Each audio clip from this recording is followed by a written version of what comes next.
Graça e paz, boa noite, queridos amigos, irmãos que estão me assistindo nesse momento. Para quem não me conhece, sou o pastor Lariel, reúno na Igreja Metodista Wesleyana de Barra Mares, junto com o pastor Valdeir. Sou formado pela ETAD, que é a Escola de Teologia das Assembleias de Deus. Também tenho formação pelo CEFORT, que é o Centro de Formação Teológico da Igreja Metodista Wesleyana. Bacharel em Teologia pela Faculdade Unida de Vitória. E pós-graduação em Literatura Paulina, também pela Faculdade Unida de Vitória. Nesse vídeo nós vamos estar estudando Doutrina da Igreja, parte 2. Na verdade, no vídeo anterior nós comentamos a lição. Esse vídeo é um vídeo de apoio para os professores da Escola Dominical da nossa igreja de Barra Mares e Morada da Barra. E é um vídeo de apoio agregando aos professores uma ferramenta a mais para que vocês possam estar oferecendo o melhor conteúdo para os seus alunos. A revista que nós estamos estudando é a Assim Cremos, volume 2, e hoje nós vamos estar comentando a lição 4, Doutrina da Igreja, parte 2. Antes disso, vamos estar orando, pedindo que o Espírito Santo nos guie nesse momento, nos oriente em tudo que formos fazer. Pai querido, eu oro ao Senhor, te agradecendo por mais um dia que o Senhor nos permite estarmos em tua presença. Senhor, estamos aqui nesse momento, Senhor, com o propósito de aprender a tua palavra, que o Senhor possa me direcionar, que o Senhor possa, Senhor, me dar sabedoria para, Senhor, ministrar a tua palavra, e que essa vá ao encontro de cada vida que está assistindo a esse vídeo, que possa, Senhor, ouvir e entender aquilo que o Senhor está ensinando e assim aplicar em sua vida. Dá capacidade, capacita cada professor de escola dominical, capacita cada um dos teus filhos que estão assistindo esse vídeo, ó Pai. Dá também sabedoria e graça. Apresenta ao Senhor cada um e que peça a sua direção nesse momento. Em nome de Jesus. Amém. Meus queridos, no vídeo anterior, Doutrina da Igreja 1, nós vimos acerca do conceito da palavra igreja, que significa em grego aí, eclesia, que é chamados para fora. E vimos a igreja como o corpo místico de Jesus, vimos a igreja como instituição, vimos que existe a igreja visível e a igreja invisível, vimos que existe a igreja local, a igreja doméstica e a igreja universal. Vimos também acerca da missão da igreja, da tríplice missão da igreja. Qual é a tríplice missão da igreja? A igreja ela tem uma missão com Deus, ela tem uma missão com ela mesma e ela tem uma missão com o mundo. Qual seria a missão com Deus? A missão de adorar a Deus, a missão de ter lealdade, a missão de ter submissão a Deus. E com ela mesmo, a missão de ensinar, a missão de discipular e a missão de comunhão e disciplinar. E com o mundo é a missão principal, que é a de fazer missão, de evangelizar, de levar a palavra de Deus, de levar o reino de Deus, de tornar acessível o reino de Deus para os homens. E a missão da ação social, haja vista que a igreja ela é o corpo de Cristo, o Cristo servo.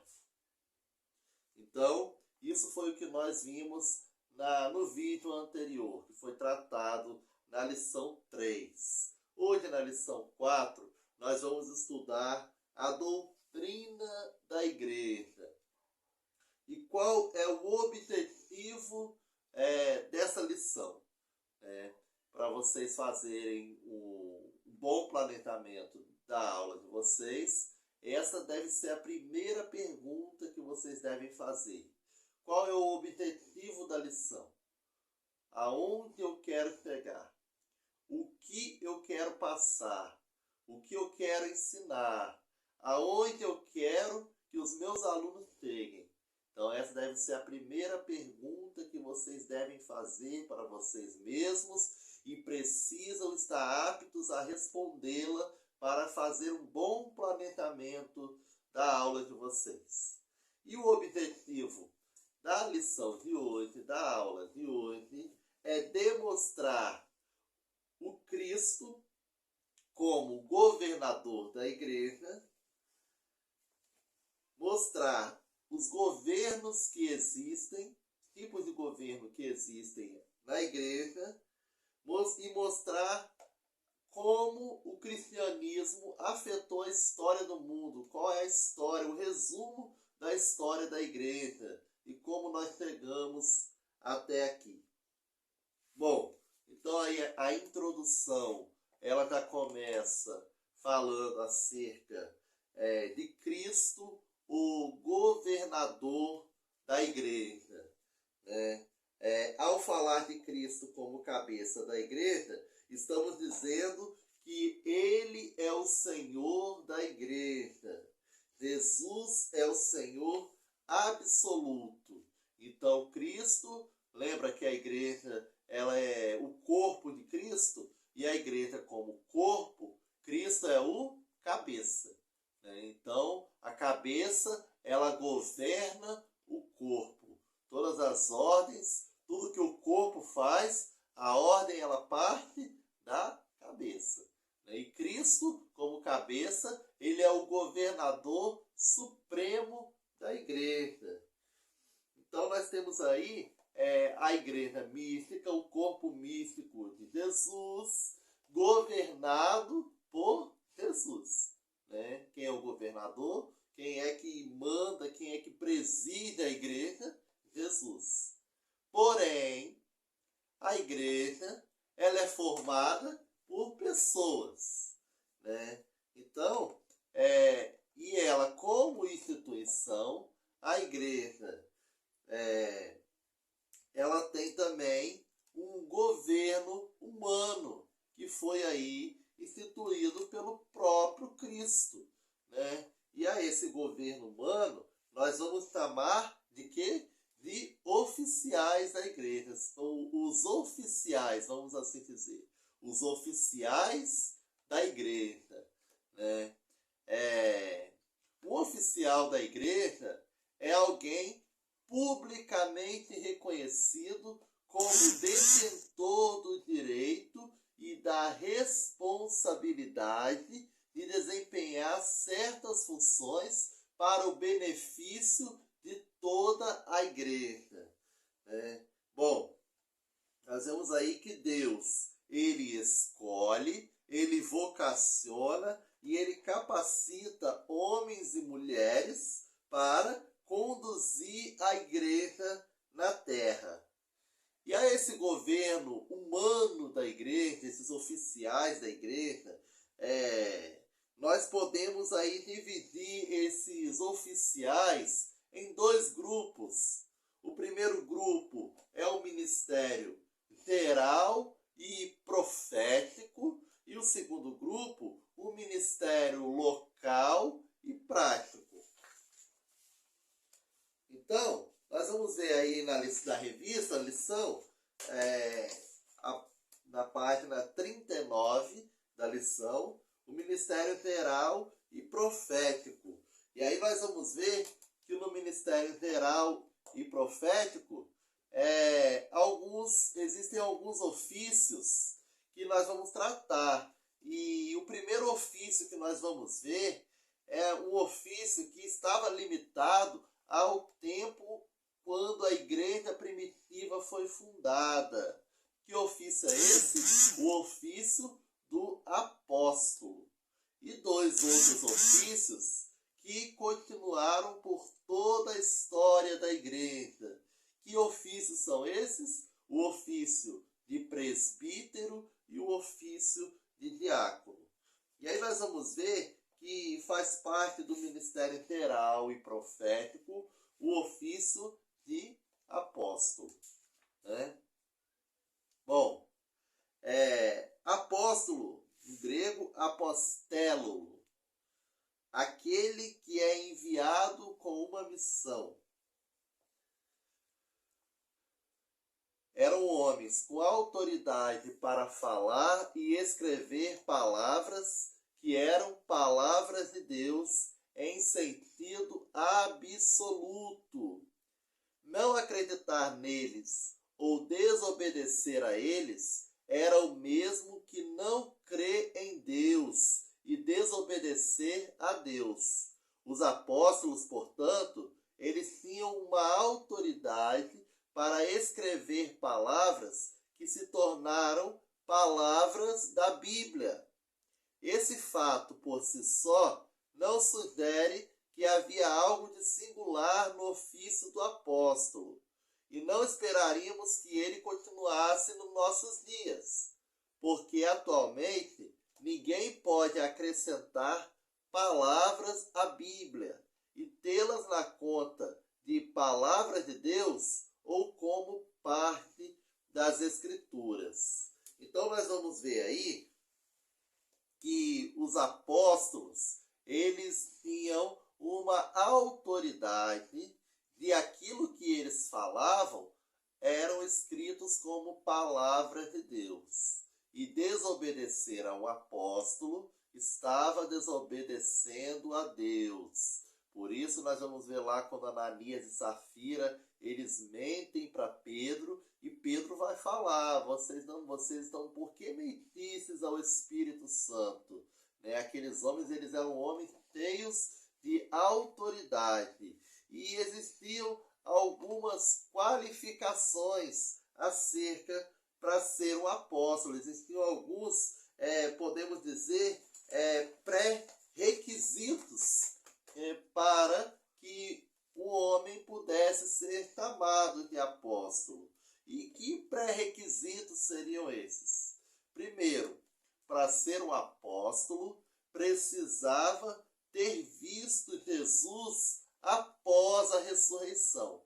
Então, para ser considerado um apóstolo, a pessoa ela precisava ter visto Jesus, o Cristo, ressuscitado.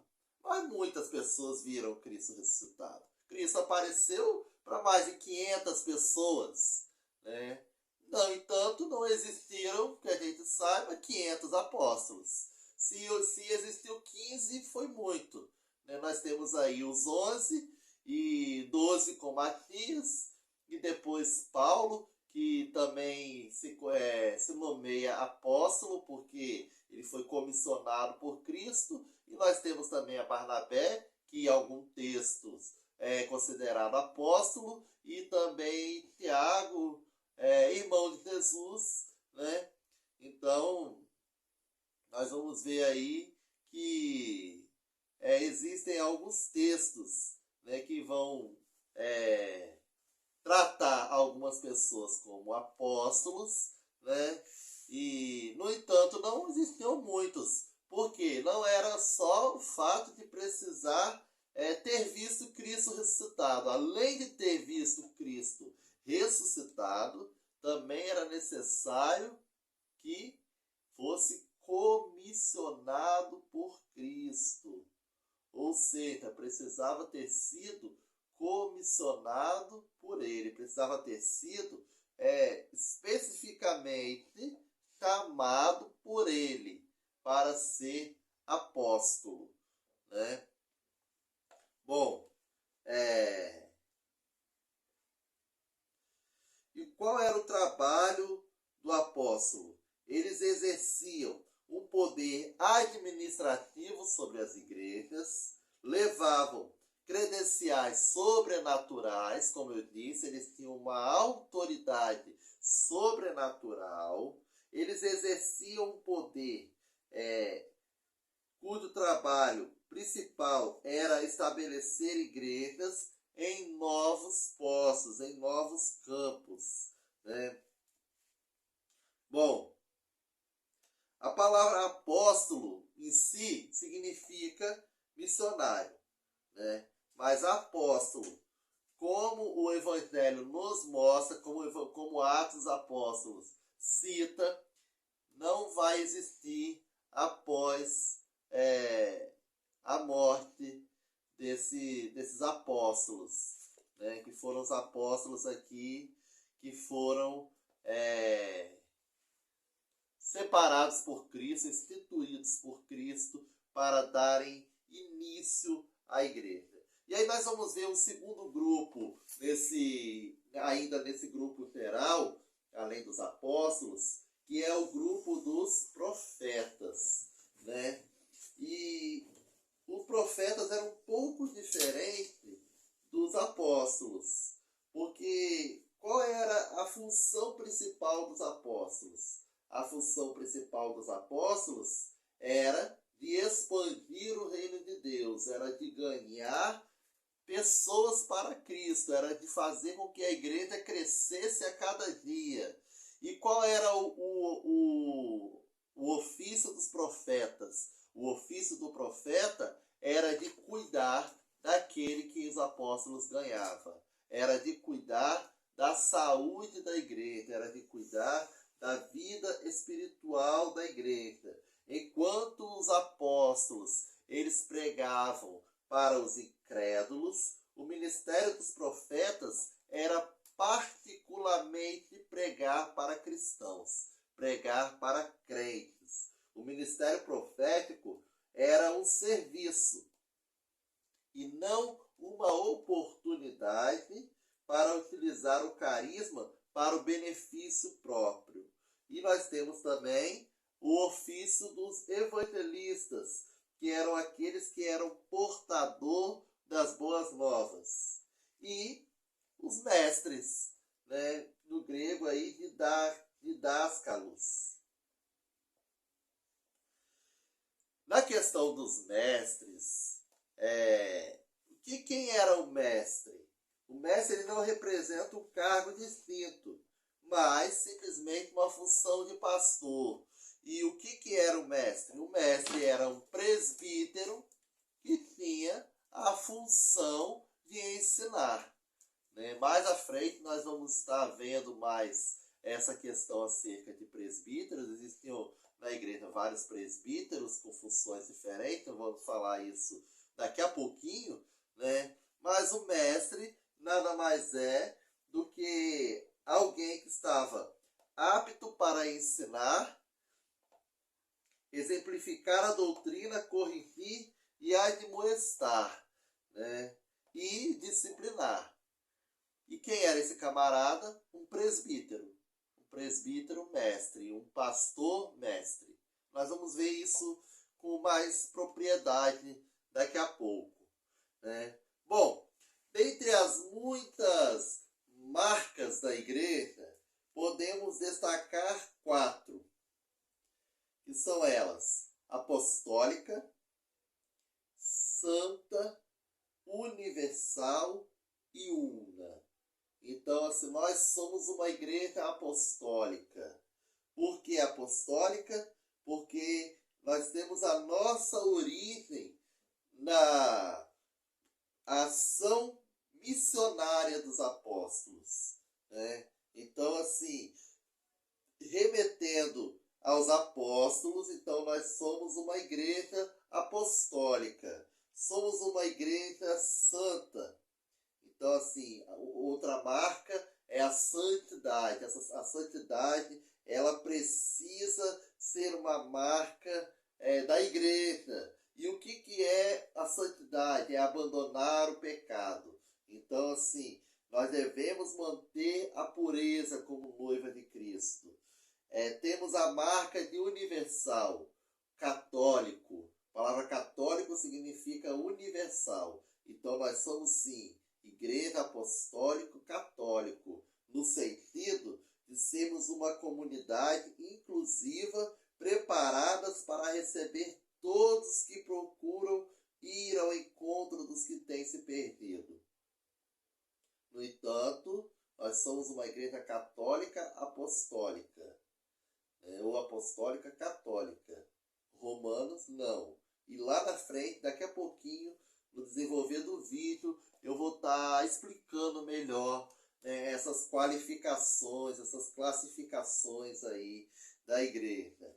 Bom, então, de forma resumida, o ministério geral, o ministério, vamos dizer assim, geral e profético da igreja se resume nesses ofícios. O apóstolo, que foi algo que foi para aquele tempo, que não se deu continuidade. Temos aí os profetas, que eles cuidavam da igreja, eles pregavam exclusivamente para a igreja. Temos os evangelistas, que junto com os profetas, eles eram portadores das boas novas. E temos aí os mestres, que eram presbíteros aptos a ensinar, né?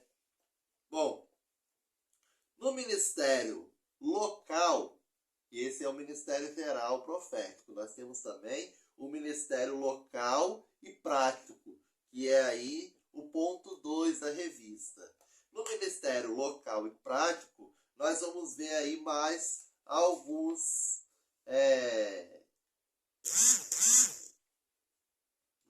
ofícios, né? E aí, o primeiro ofício que nós vamos ver no ministério local e prático é o ofício do bispo, do grego episcopos, né? Bom, nós vamos ver aqui que o bispo significa aquele que observa de longe, um superintendente, né? A palavra traduzida pelo vocábulo significa supervisor ou vigia. É aquele que tem uma visão global da obra e que faz a inspeção de determinada área ou região. No Novo Testamento, o bispo ele está estreitamente ligado à função do pastor, né? Do termo poimen, pastorear, vigiar. E isso pelo fato de o bispo, durante o primeiro século da era cristã, supervisionar e dirigir uma igreja. Então, toda a igreja tinha um bispo. E o que era o bispo? Um presbítero responsável em supervisionar, em vigiar aquela igreja, em direcionar aquela igreja, né? Então, assim, nós temos no primeiro século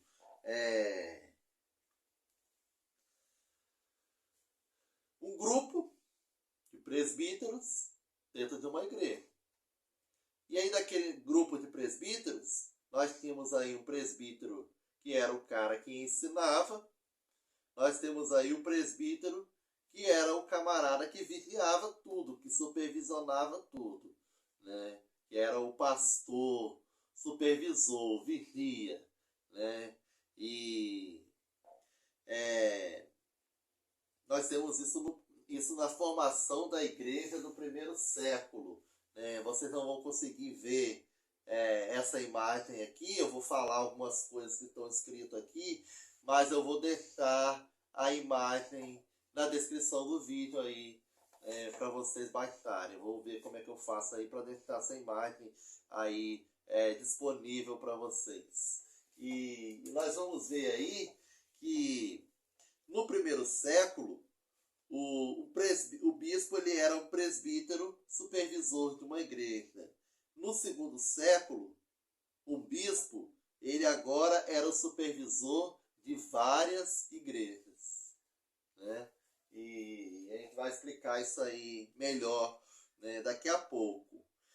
E aí nós temos aí a segunda função, e a segunda função é o pastor, né? O poimenas. E é aquele que cuida do rebanho.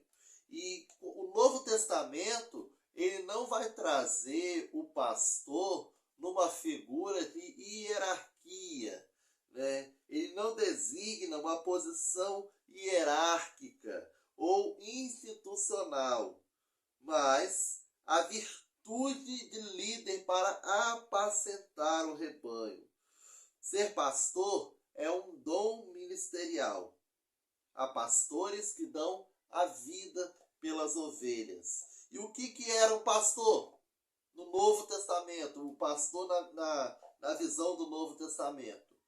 No primeiro século era um presbítero mestre, um pastor mestre, era um presbítero que ensinava, corrigia e disciplinava, né? Então, assim,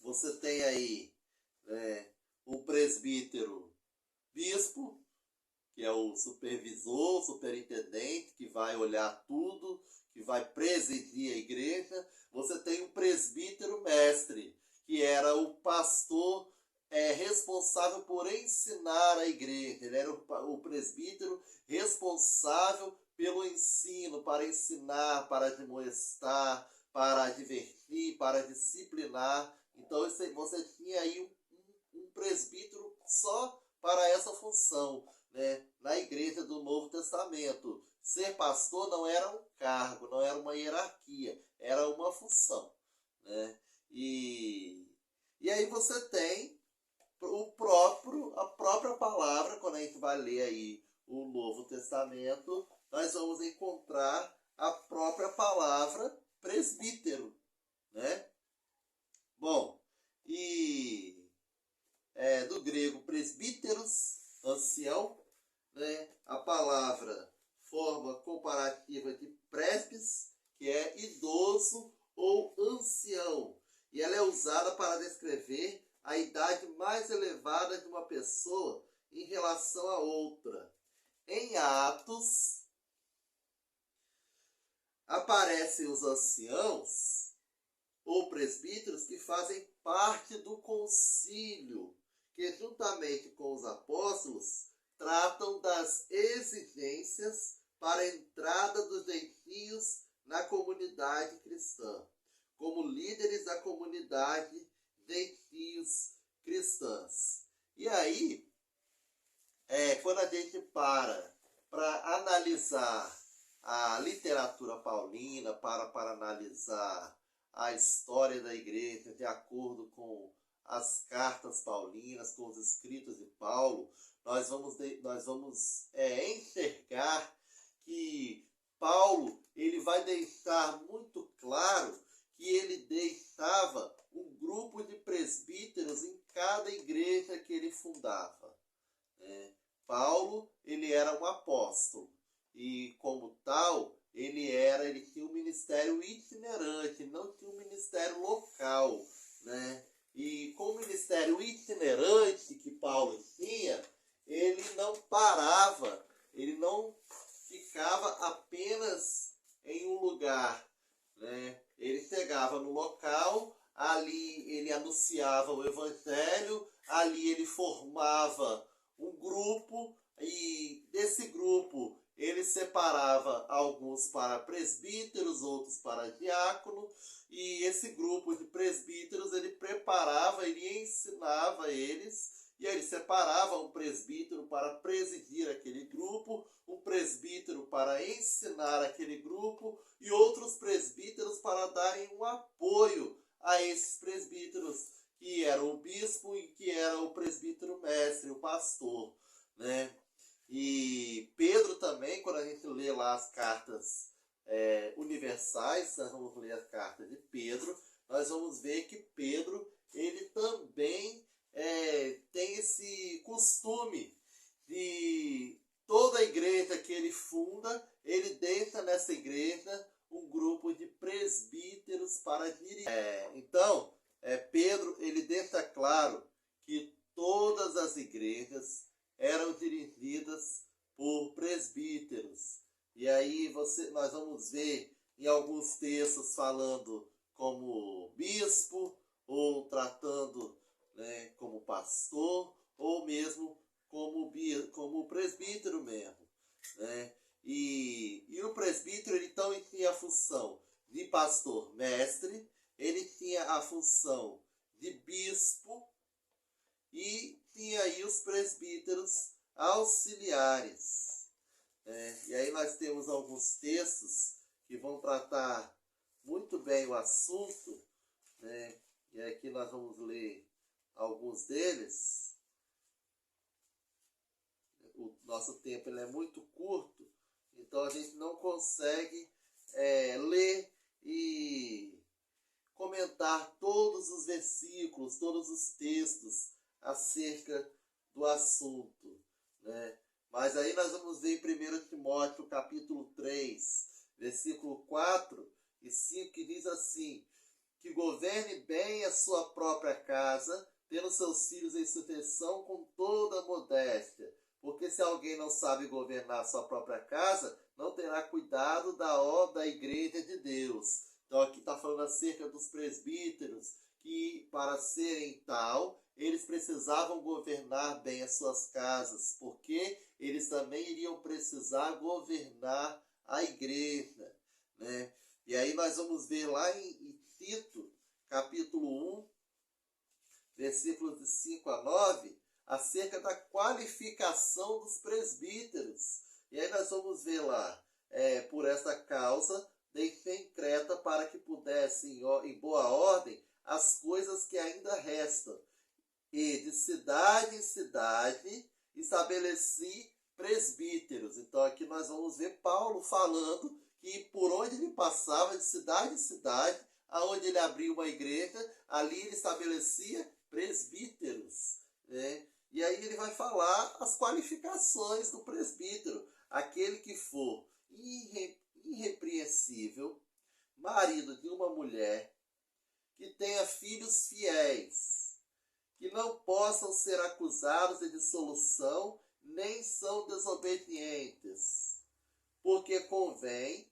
E agora ele vai falar a palavra bispo. Ele estava falando de presbítero, e agora ele vai usar a palavra bispo, né? Convém que o bispo seja irrepreensível, como despenseiro da casa de Deus, não soberbo, nem irancudo, nem dado a vinho, nem espancador, nem cobiçoso de torpe ganância, mas dado à hospitalidade, amigo do bem, moderado, justo, santo, temperante, retendo firme a fiel palavra, que é conforme a doutrina, para que seja poderoso, tanto para admoestar com essa doutrina, como para convencer os contradizentes, né?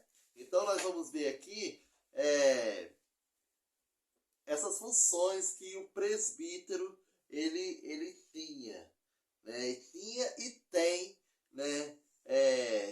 Dentro da igreja. E aí nós vamos ver também em 1 Timóteo, capítulo 5, versículo 17, que vai falar acerca dos presbíteros, né? E aí vai falar: e os presbíteros que governam bem sejam estimados por duplicada honra. Então nós vamos ver aqui mais uma vez falando que a responsabilidade de governar a igreja estava na mão dos presbíteros, né?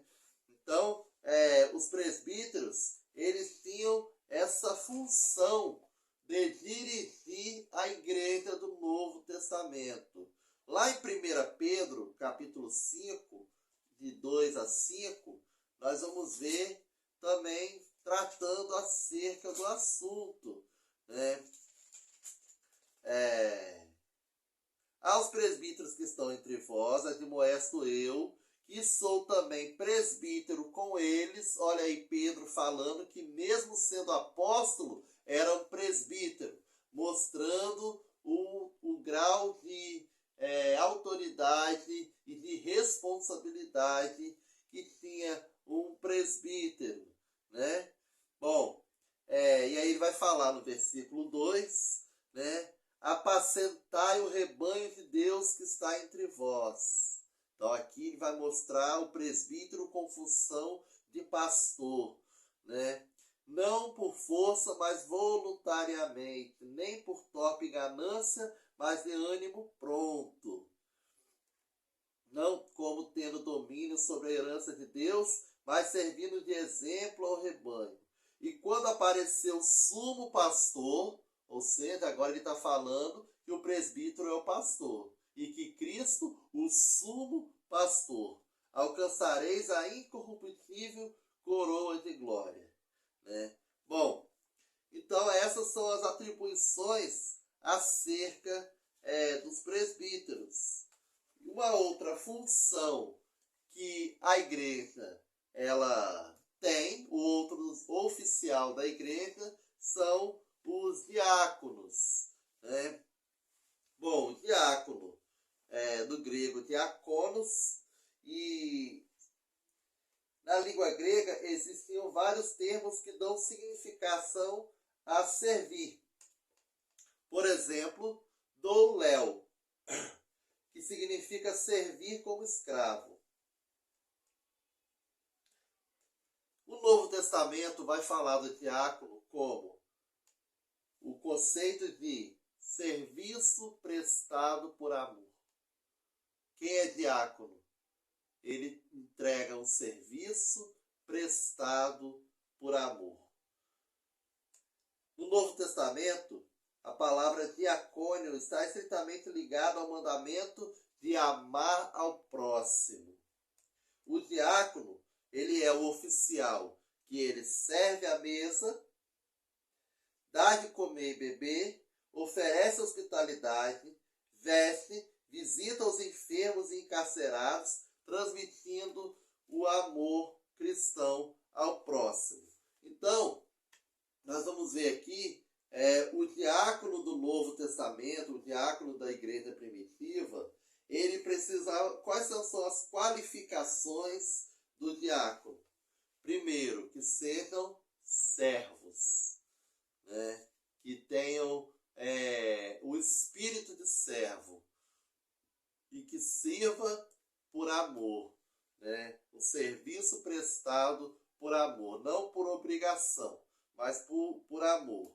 E aí nós vamos ver alguns textos, a gente não vai ler porque o nosso tempo não nos permite, o vídeo ficaria muito longo, gostaria muito de ler e comentar cada versículo, mas vamos deixar isso para uma outra oportunidade.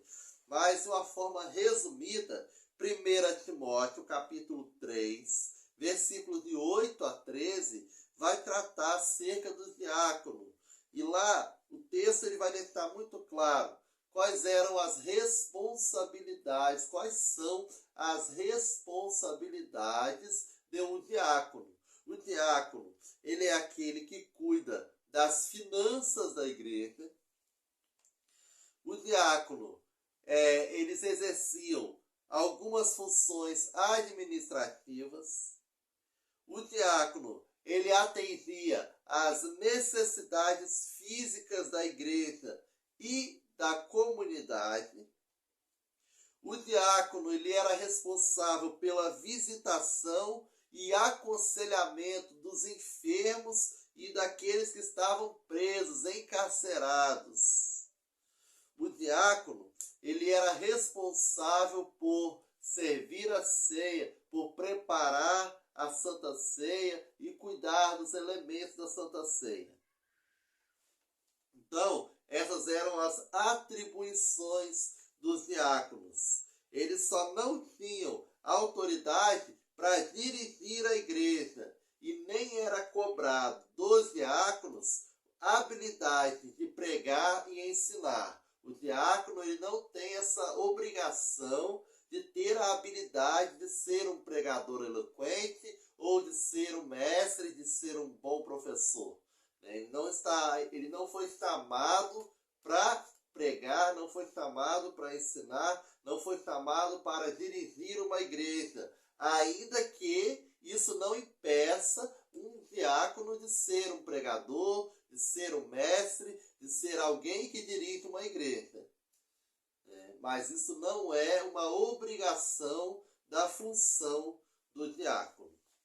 Bom, assim nós encerramos esse vídeo, que é a primeira parte dessa aula, para não ficar muito longo. E aí eu vou fazer já em seguida um segundo vídeo para tratarmos a segunda parte da nossa aula, que vamos falar acerca da classificação das igrejas na história da humanidade. Até mais.